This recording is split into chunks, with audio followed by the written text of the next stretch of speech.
My presentation, as you said, is called The European Patent with Unitary Effect, Fundamentals, State of Play, and Perspective in the Context of the UPC. But I should have called it The Unitary Patent, Back to Basics, because in the 10 next minutes, I will walk you through the European Patent with Unitary Effect. We will see what it is, how it works, and what it means for patent strategy in Europe, even if a 10 minutes presentation implies shortcuts. I will focus on 2 points in particular. First, the adoption data, because the numbers are now quite clear. And second, the Unified Patent Court, because it is where the main strategic risk lies.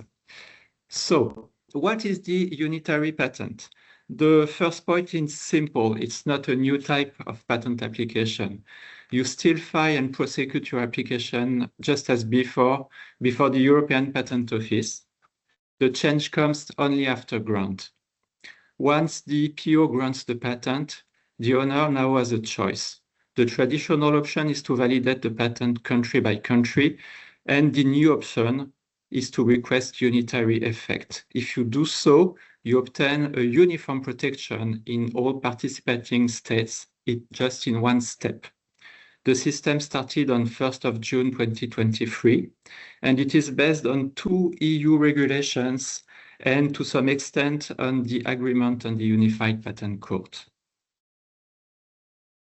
So which countries are covered? Today, 18 states are in the system. They include important markets such as France, Germany, Italy, the Netherlands, and Belgium, as well as several Nordic countries. But the unitary patent does not cover all Europe in a geographic sense.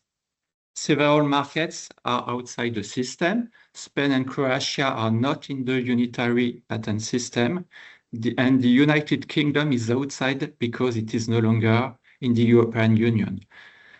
Also, Switzerland, Norway, and Turkey are outside the system because they are not members of the European Union.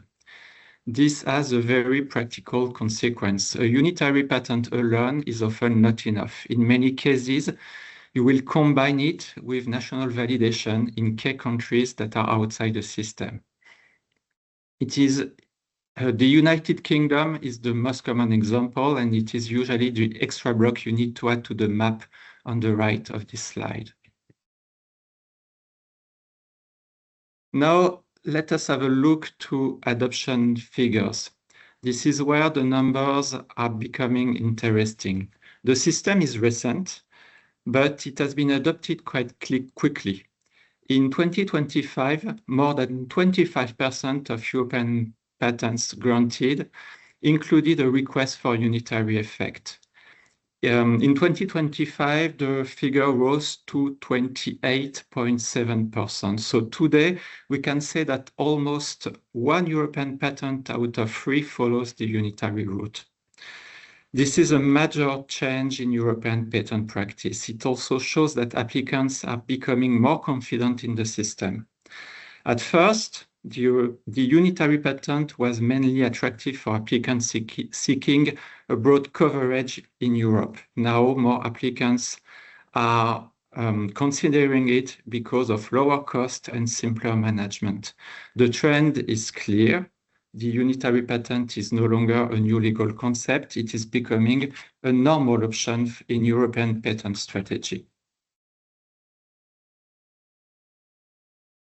Let us talk about costs.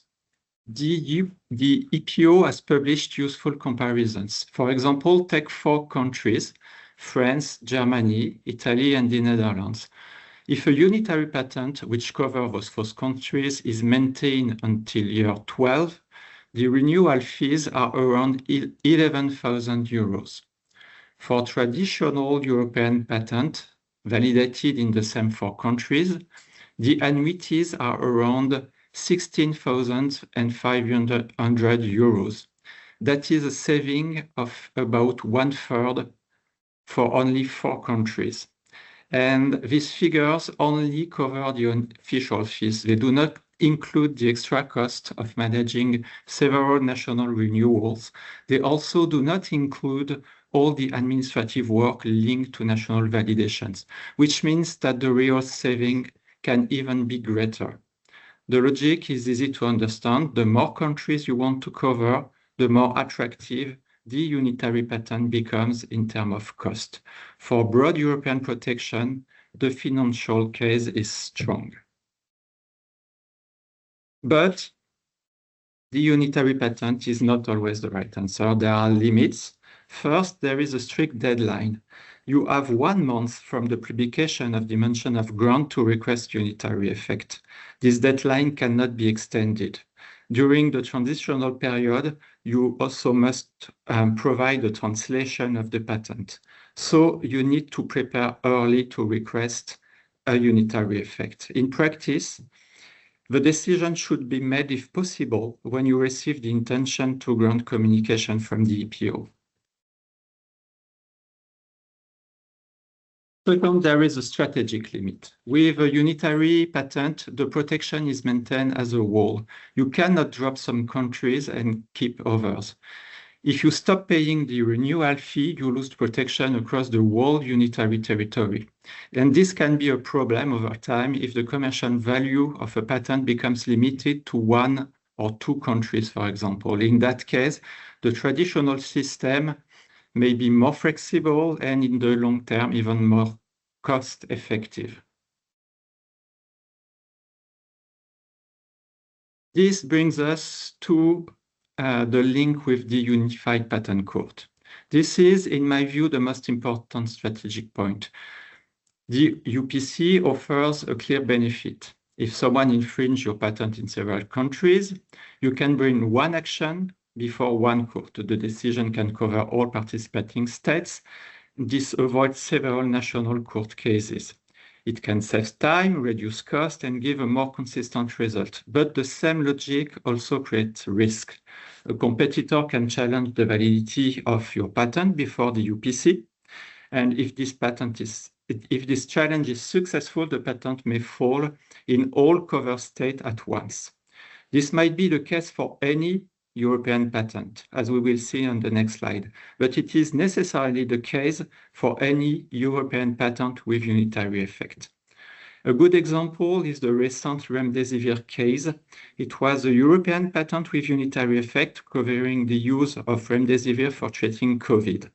The patent was challenged shortly after grant before the UPC Central Division in Milan. It was fully revoked for lack of inventive step. The important point is the consequence. Because it was a unitary patent, it was automatically under the jurisdiction of the Unified Patent Court, and one judgment removed protection across the entire unitary territory. For completeness on this case, there may be other proceeding. The UPC register shows a new entry dated 3rd of June under the category Over, but at this stage, I cannot confirm that an appeal has been filed. This first instance case shows both the strength and the risk of the system. One court, one decision, one territory. The practical lesson is simple. Before choosing the unitary route, ask whether your patent is strong enough to face a central validity challenge. For traditional, I mean non-unitary European patent, there is an important tool, the opt-out. This is, as I said, only available during a transitional period and when unitary effect has not been requested. During this period, the owner of a conventional European patent can opt out of the Unified Patent Court system. The patent remains under national court jurisdiction. This can be useful for important patents, especially when the owner wants to avoid central revocation risk. But once unitary effect is requested, opt-out is no more possible. The patent is automatically subject to the UPC. So the choice is not only about cost and territory, it is also a litigation decision. You are choosing the court system that will apply to your patent. So, how should I decide to request or not the unitary effect? There is no automatic answer. If you need broad European coverage, the unitary patent is often attractive. If the patent supports a licensing strategy, it can also be a good choice, except if the license is provided only for given countries. If you expect enforcement in several countries, the UPC can be a strong advantage. But if the business value is mainly in one or two countries, national validations may be better. Because national validations give more flexibility, they also allow you to reduce coverage of the patent over time. For many portfolios, the best answer is what we can call a mixed strategy. Use unitary effect for patents that need broad and stable protection. Use national validations for key states outside the system, especially the UK. And consider national validations and opt-out for sensitive conventional European patents. And always review the position patent family by patent family. To conclude, I would like to leave you with 5 points. First, the unitary patent is not just administrative simplification, it's a strategic choice. Second, adoption is growing. In 2025, almost 30% of European patents granted requested unitary effect. Third, the cost benefit is real, especially when protection is needed in several countries. Fourth, the UPC brings both efficiency and risk. It can support strong enforcement, but also creates central revocation risk. Fifth, there is no one-size-fits-all answer. Each patent family should be assessed on its own merits. The unitary patent is now here to stay. The question is not whether to use it or not, but the question is when to use it and for which patents.